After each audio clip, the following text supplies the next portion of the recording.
coffee in Wadsworth, Ohio tonight with our guest, Steff Mahan. Good evening, Steff. Hello. What's the history of Steff? There's none. I was born in Arkansas, but only for a day and a half when my mother was in the hospital, and then I was raised in Illinois, so I'm a Midwesterner.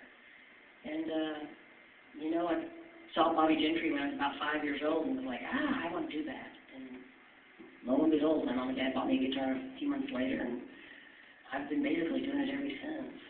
I had a few paths that took me off the course, but, I've always wanted to do music for a living, and I'm lucky enough to eat by life doing music, so. Well, here's a tune from the concert. Steff, I want to know your influences. Your influences, musical, when you were growing up, or perhaps even some that are still influences to you. Like I said, Bobby Gentry was really probably the one. It's like when we were all kids, and all these artists, like Tammy Wynette and the Loretta Lynn's of the world, they were all in these big, ugly chiffon dresses, and they had big hair, and they just sit there and sang. And all the guys were like all dressed in these cool clothes with rhinestones, and they were playing all the cool instruments. And here comes Bobby Gentry in a pair of jeans and a white T-shirt, and she just comes out. She's so cool, and I'm like, wow, that's cool. Because I didn't want to just sing. I wanted to play the instruments, and I wanted to wear cool rhinestone shirts. And sorry, I didn't wear one tonight for you people, but I was going to. But I didn't want to dazzle you too much. And, I just kind of turned around. I literally turned around to my mom and dad, and I was like, oh, Mom, I want to do that. And I've been pretty lucky. But Bobby Gentry, growing up in high school, I loved Fleetwood Mac, I loved Steve Nicks. But probably now, I really love just a good songwriter. I love somebody who can just tell a tale. I love Patty Griffin, I love Julie Miller. And I'm lucky enough to actually, some of my best friends are some of my favorite influences. I've got Shirley Packett and Lisa Carter, are just really great writers and great singers. And, living in Nashville, there's a lot of people to look up to and a lot of big shoes to fill. Well, Steff, if folks wanted to get a hold of you, do you have a website? And why don't you talk about your 2 CDs you released? Yeah, I've got 2 CDs out. I released one in 2000, and then I released another one in 2003. And they do pretty well, and we're getting ready to work on a third one, and it's going to have a bunch of the new stuff on there.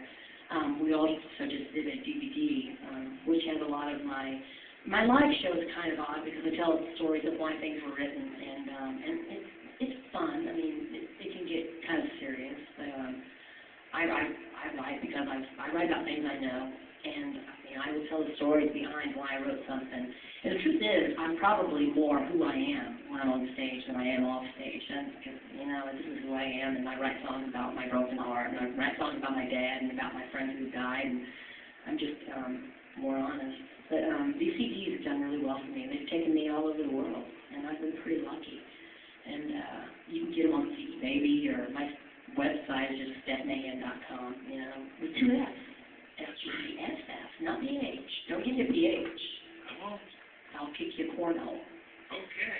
Well, let's hear another tune from the in-studio version that we did at Sonnets Cafe in Wadsworth, Ohio. Where do you get your best ideas, Steff, for your songwriting? Sometimes I'll be listening to someone, and they'll say something, and I'll either mishear it, or they won't know they just gave me a great idea. I get ideas that way. Sometimes just thinking, I'm in the car so much. Like I just drove 17 hours out to Kansas all by myself. And, a lot of people are like, oh, I bet you get to listen to some great music. And I usually, for 17 hours, I'm sometimes just in dead, total silence. And just thinking and thinking and thinking. And I've written more songs just sitting in the car. I always have a little tape recorder. And sometimes just things will come to me. And when I finally have time to sit down with my guitar, that's when I usually get to hash them out. Steff, I'd like to know about your best or worst or both travel experiences in the last, let's say 5 years. I'm not going to say Wadsworth.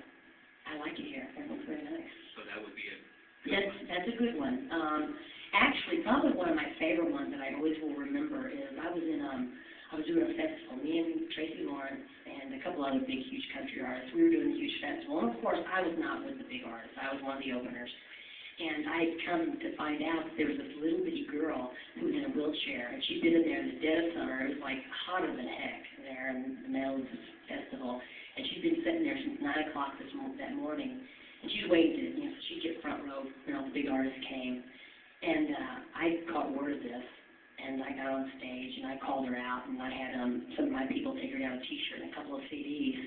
And she was so thrilled by that, because, of course, the bigger artists were not going to notice her, and that was kind of sad. But she was in her little wheelchair, and after I got done with my show, I went over there, and I was just talking to people and signing some autographs. And she came over to me, and her dad said, she wants to get a picture taken with you. Is that okay? And I said, oh, sure. So she stood up, and, she was kind of wobbly. And I guess she had MS, but she could stand. And her mom came up to her. And her mom was, to me later, and she was like, oh, my God. She hurts so much when she stands up. But she wanted to stand beside you so badly to get her picture taken with you. And I was like, oh. It's just things like that. It's like it's worth driving all this way to see people. It's just like things like that you take with you. And I don't think I've had any bad experiences that I just, made me quit. I've had people who don't show up. I've played for 2 and 3 people before. And it's just, to me, those 2 or 3 people maybe will tell 2 or 3 more people. And that's how you have to build an audience, And I just, and that way I get to talk. There are 5,000 people. I wouldn't get to talk to hardly anybody. So in the smaller audiences, I get to talk to people and get to know them. So I don't think I've ever had that many bad experiences. We're lucky. Here's another tune that we're going to listen to right now by Steff. I'm going to ask you this question. I ask it of a lot of folks. If you don't know the answer, that's okay. Yeah. But if you had a chance to go up to space for 2 weeks, you have 1 man, 1 woman.